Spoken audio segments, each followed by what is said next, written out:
Bismillahirrahmanirrahim. Assalamu alaikum. Today we will discuss S. Maugham's short story episode. That's a very interesting story. Actually, it's a love story, but the twist in this story is quite interesting. You might have not seen any movie or drama like that, as he has mentioned this love story in this short episode. So let's start discussing, and let me tell you again that Maugham, he is particularly known in his writing for human psychology, that how human behave in particular situations.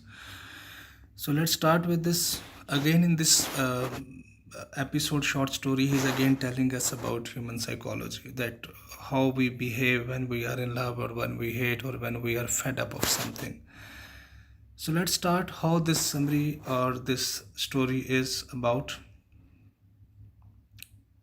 Story is in this in most of the stories of Maugham, he actually himself is the narrator, but in this story he is playing a passive role.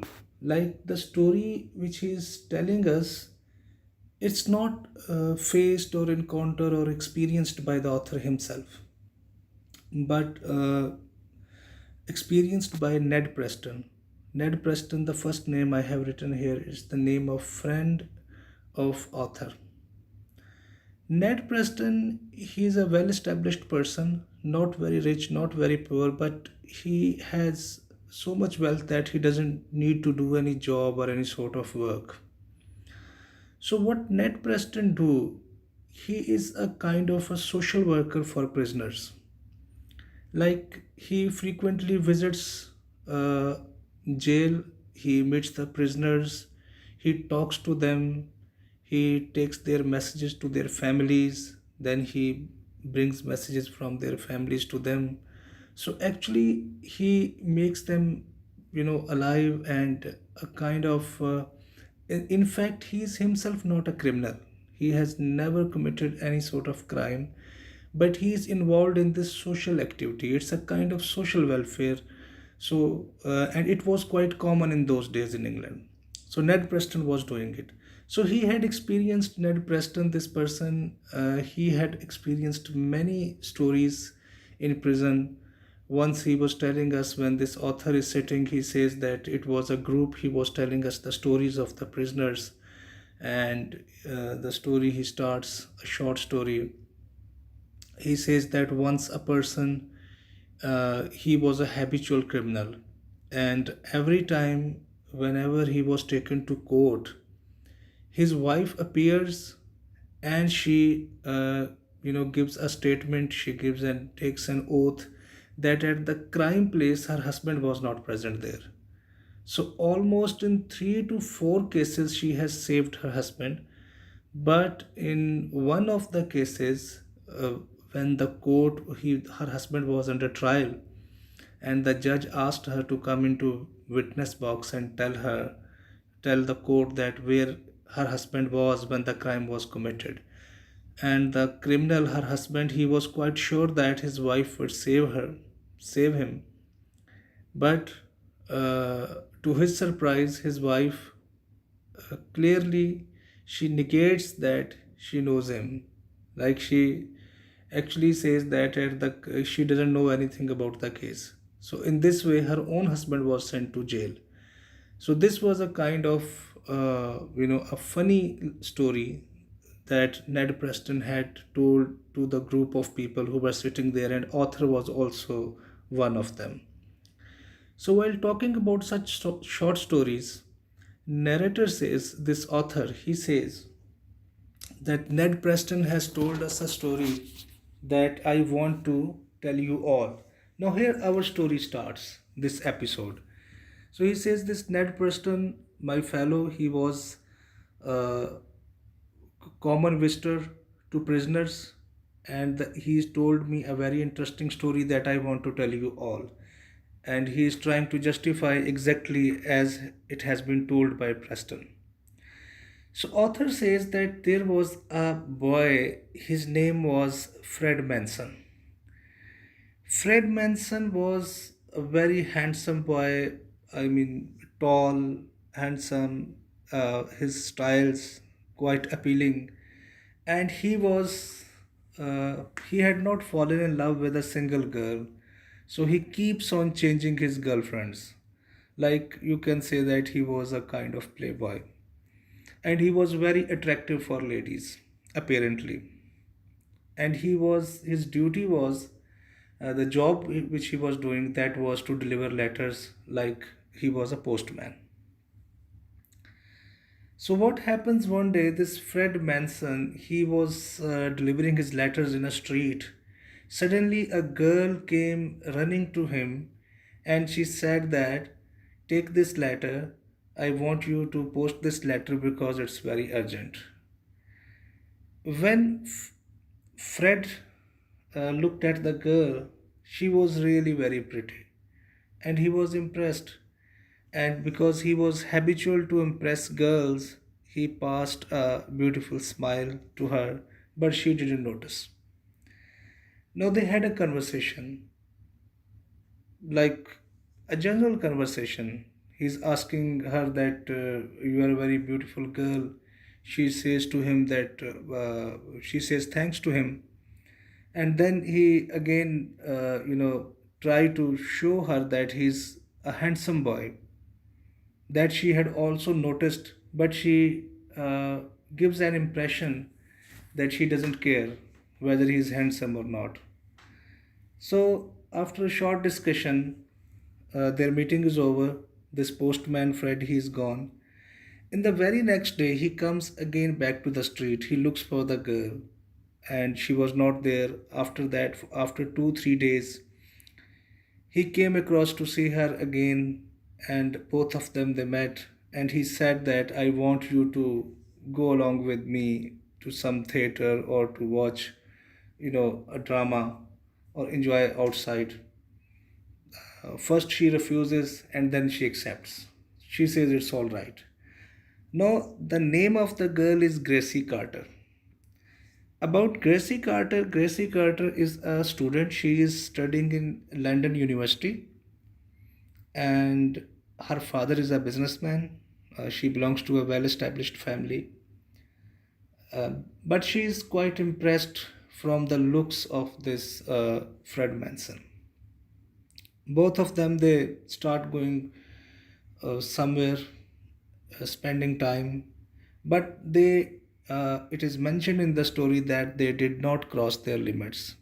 So it was a kind of, first it was kind of friendship, and then they turned to be good lovers to each other. Now what happened when they were moving all around, when they were spending time, Fred Manson, he finds appropriate time, and he says that, thinks that he should expose his love to her. So he exposes his love, and he says that, I'm in love with you, and I don't know that would you marry me or not. But she accepts his proposal. First she refuses, just like as the usual women they do, or the girls they do. But after that she accepts his proposal. Now the problem was that she was a university student, educated, belonging to a well-established family, having good parents. But as far as Fred Manson was concerned, he was not having any, family members, and he was just a postman, a quite a, too much low in status as compared to this Gracie Carter. Now both of them they think that what should be done, or what should they do. Gracie Carter, she says that, I would talk to my parents, and they will decide that we should marry or not. And she says that I will try to convince them. Now what happens, she goes back to her home, and she tells her parents that I'm meeting someone. First they were quite surprised that their daughter is meeting someone, but they don't know. But then they said, it's all right, it's your time for marriage. And abruptly his father asks that, probably you are meeting someone who is in your he must be in your college fellow, he must be your college fellow. She says, no, he's not my college fellow. Then his father asks that what does he do? She says that he is a postman. When his father listened that his daughter, who is the only daughter, and she is in love with a postman, he gets quite furious, infuriated, upset, frustrated that what kind of sentences or what kind of thinking my daughter has. Even Mrs. Carter, she was also quite upset with the wording of Gracie Carter. Both of them, they were upset that uh, why she is in love with a postman. Now they say that abruptly, as it happens that you can yourself imagine that if a girl who is in love with a person who is low in status, who is not educated, who is not qualified, she goes home and she tells her parents that I'm in love with a boy who is not even in any way equal to her, then suddenly, abruptly, uh, the reaction of the parents is quite obvious. So same was the reaction of the parents. They were quite upset. First, they tried to convince her that you should not think like that, telling them that you are the only daughter of us. We have a reputation in the society. When people will come to know that their daughter, our only daughter, she is having affair with the postman, and she's going to marry him, so it will be quite insult for us. So they try to convince her emotionally and practically, but she refuses. She says that she will marry him at any cost. Whatever happens, she doesn't care. Now, what both of her parents, they decide at the end. They said, okay, uh, we will meet him. Bring him home, and we will meet him. We will discuss. We will, observe him. That is he good for you or not. So when he comes home, to their home, he was quite good in, as I have already told you about him, that to impress others, he was quite favorite in these things. So when he talks to his parents, both of them, uh, they were much impressed with the manners and the words used by thinking of Fred Manson. But again, they were quite upset that he is just a postman, and it would be insult for them in the society that they are going to marry their daughter with a postman. When Fred Manson was gone from their home, this Mrs. Carter, she says to George Carter, her husband, she says, "Whatever you say, but he is handsome." Now, Mrs. Carter here representing the typical female psychology, women's psyche. Like, as women, they get impressed from the appearance of men. So she is impressed. She is less practical. Now she is less practical and more emotional, just like her daughter after meeting Fred Manson. So what happens? They approved the marriage. They say that okay, if you want to marry him, it doesn't matter. Both of them, they were very happy. And on Sunday evenings, this Fred Manson, he brought a car, and both of them, Gracie Carter and Fred Manson, both of them, they went out on every Sunday in a car. And whenever Gracie Carter asked him that from where you get this car, he every time responded that I got this car from a friend. I borrowed this car from a friend just for a while. So these things were going on, but what happens? The news come that Fred Manson, he's been arrested by police in case of theft. No, it was quite shocking for Gracie Carter also and her parents also, because they were not all from the core of their heart or from internally, they were not in favor of their marriage. But now this was quite adding insult to injury for them. Like their son-in-law, before getting married to their daughter, he's already been arrested in case of theft. So what kind of theft was that? Actually, in those days, what people used to do, instead of sending some money orders, they used to put money notes within the envelopes, the letter envelopes. and he was a postman. He knew it well. So what he every time what he do whenever he observes an envelope that is having some currency notes, he opens it and he tries to and he every time he steals all those notes. So in this way, he used to collect money and he used to hire a car and taking grassy carter to restaurants and all other places, good places. So he was actually thieving. He was actually stealing the money of the people who were sending their money from by putting the currency notes in letters. So one day he was caught. Now it was quite embarrassing for Gracie Carter also and her parents also. When Gracie comes home and she talks to her parents, now her parents say that there is no reason left behind that we would agree for your marriage to this man who is already, before he has already ill reputed us or caused a lot of insult to us because we were quite willing to marry our daughter with him, but he is a thief.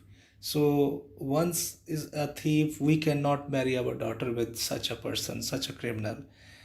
But interestingly, the story takes a twist. Gracie Carter, she takes a stand. She says, whether he's a thief or a murderer, whoever is he, I will marry him at any cost. Now, her parents were again quite upset with her remarks and with her thinking, and they tried to convince her through every way, but she refused. She said that I love him and I will marry him at any cost. Her father says, George Carter says that if you want to marry him, if you want to marry a thief, then you should leave our house. You should stay somewhere outside. She says, I don't have any issues. I will leave this house. And then his father asks that if you leave this house, where would you go? She says, I am an educated girl and I will do a job somewhere in a departmental store. The store is, the name is mentioned and it is on Brixton Road, the location of the departmental store. I forgot the name of that. It's Pancrean and Patrons, something like that. So after having lot of arguments, she left the house and she started because she was intelligent, good looking also, beautiful girl. So she was uh, hired by the departmental store and she was given a duty to deal with the on ladies side. She started doing a work there. First, she shared an apartment with a girl, and then she was earning so much money that she could stay for her own. So she was not taking any money from her parents, and she started living there. In the meanwhile, this Fred Manson, he was imprisoned for 2 years. No, she had to wait for 2 years. Now, again, come back to this Ned Preston because the story has been told by Ned Preston. Ned Preston now says that when I went to prison, then I met this new prisoner, Fred Manson, who told me all this that I have already, discussed here. So he has told us, and when he meet Fred Manson says that you should meet Gracie Carter and tell her that I do love her more than anything else. So because for Ned Preston, it was his kind of duty and social work that every time he takes messages of the prisoners to their families, so he goes back to this Gracie Carter's house. In the house, he meets her mother, Mrs. Carter, and he tells her that I'm from. He introduces himself that I'm Ned Preston and I'm kind of a kind of a social work for the prisoners. So I want to know about it. Mrs. Carter, she started crying and she started telling that she was our only daughter and she is living somewhere else. She is causing too much insult to us because she want to marry a thief and it is quite insult to us in this society.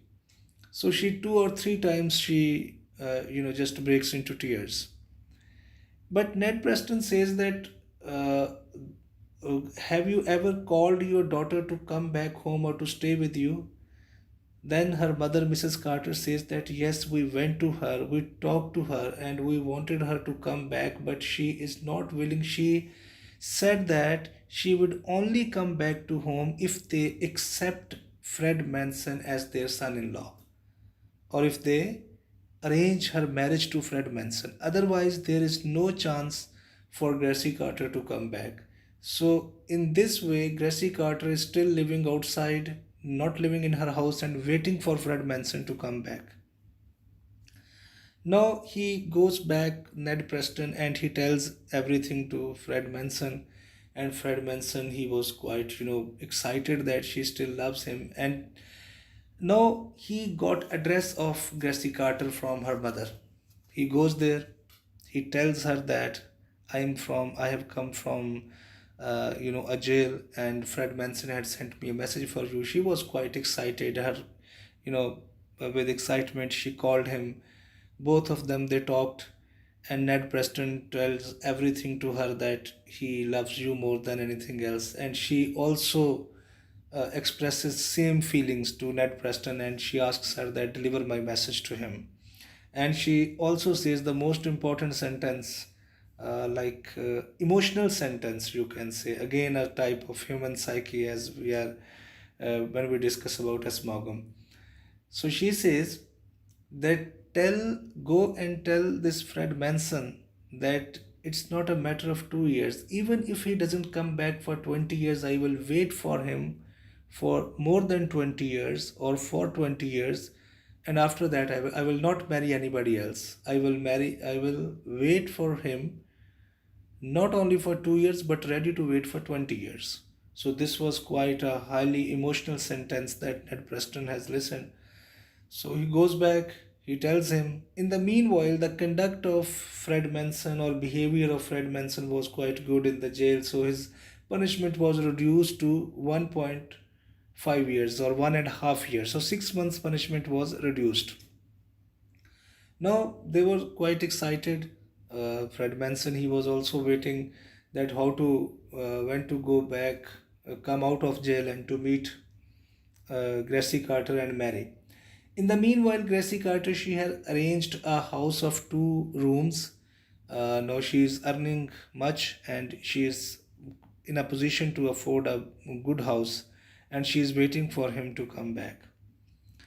In the meanwhile, what happens? This Ned Preston, he gets some sort of disease, and he was ill, so he couldn't visit the jail for 15 days or for 20 days. In the meanwhile, this Gracie Carter, she goes to once or twice, 3 4 times she goes to jail, and she meets him.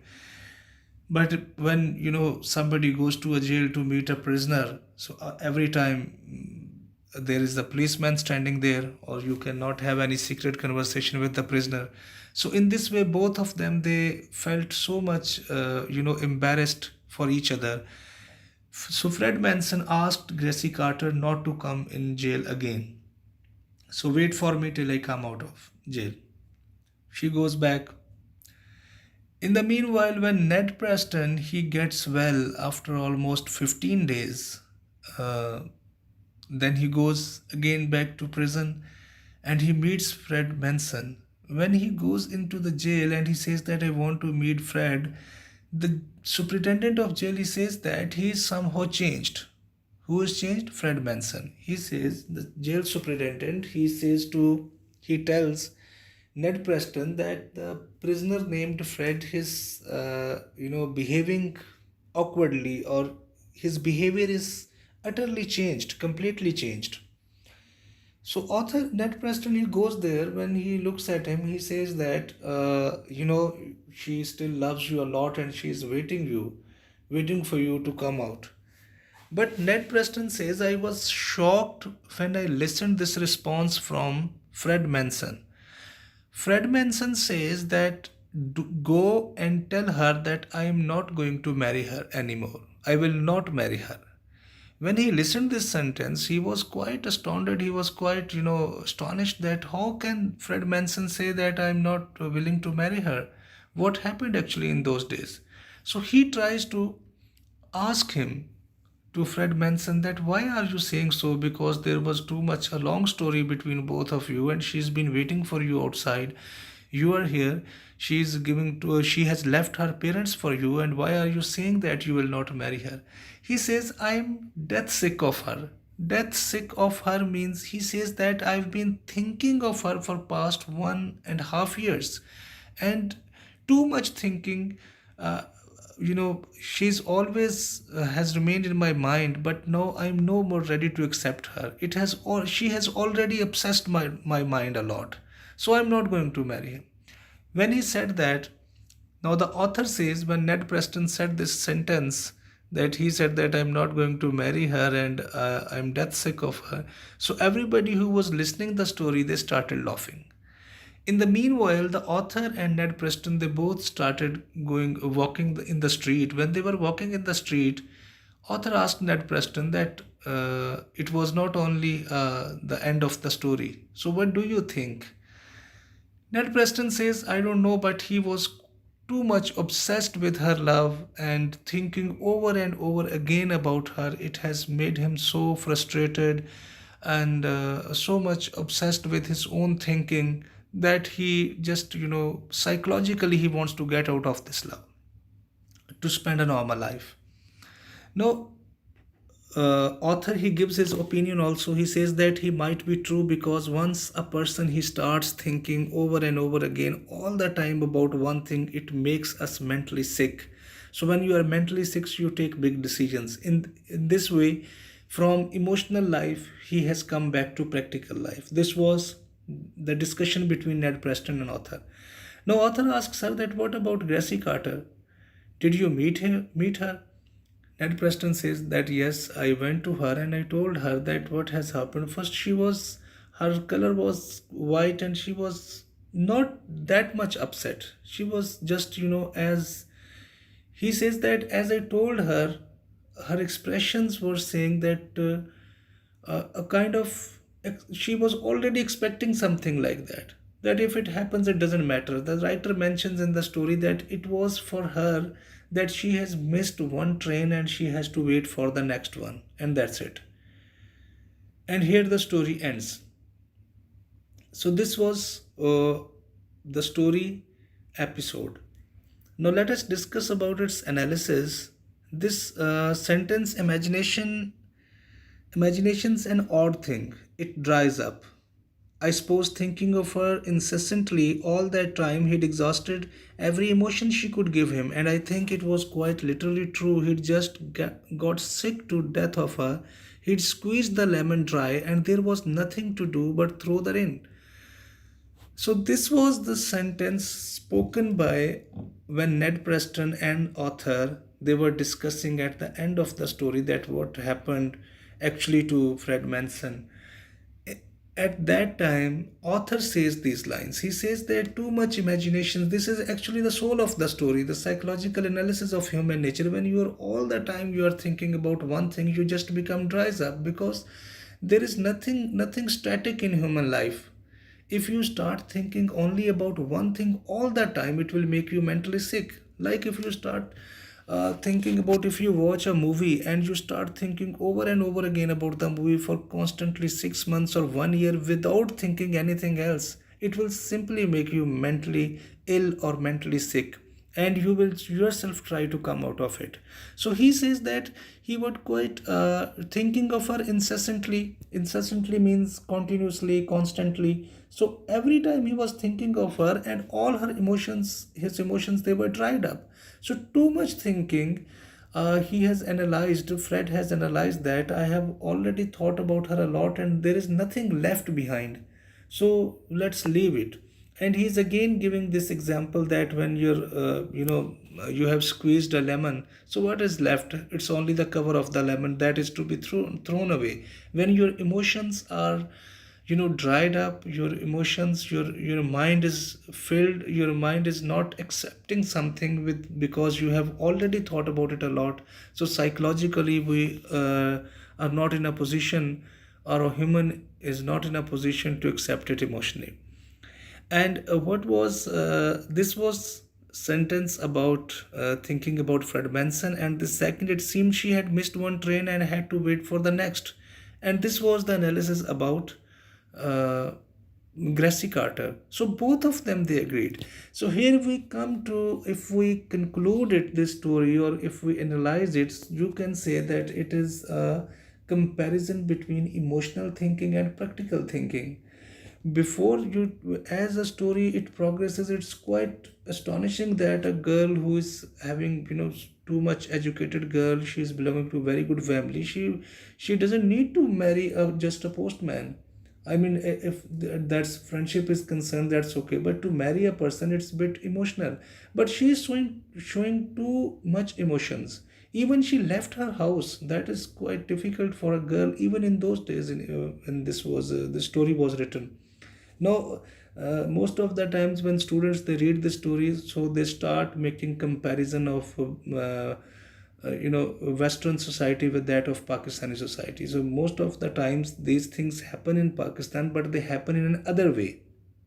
Here you cannot say that if a girl who belongs to a very well established family, she is a university student and she falls in love with a postman, or just like a low status person, having financially low status, and she goes to her parents and she tells that I am in love with a low status person. So the parents, they would not have arguments with her.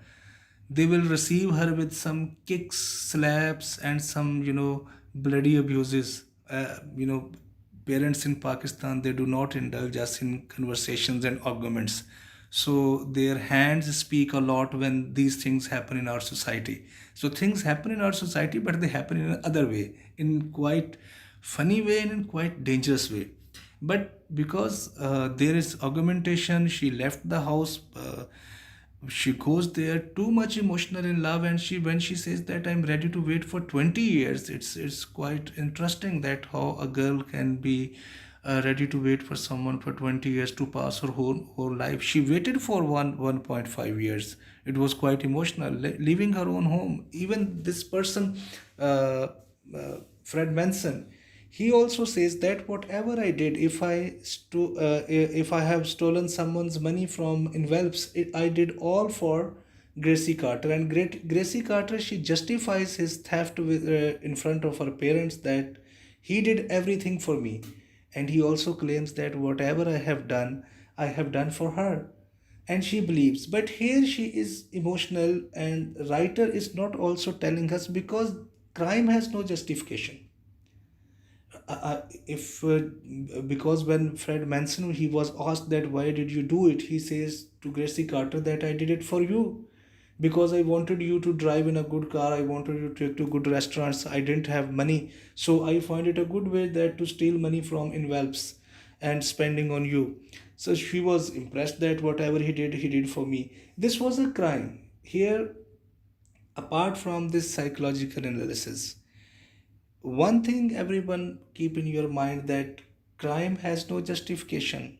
If we, for instance, if we say that Fred Manson, whatever he did, it was acceptable, or it was, it should be pardoned, uh, because he did everything for his love, or for Gracie Carter, then you go to jail, you meet hundreds of prisoners, they have their own justification. Even a person who has murdered 2 3 person, he would tell you long stories about his murders, that why did he commit those murders.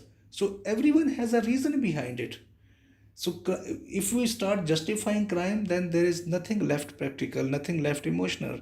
So here is the writer is having some sort of a flaw in practical approach.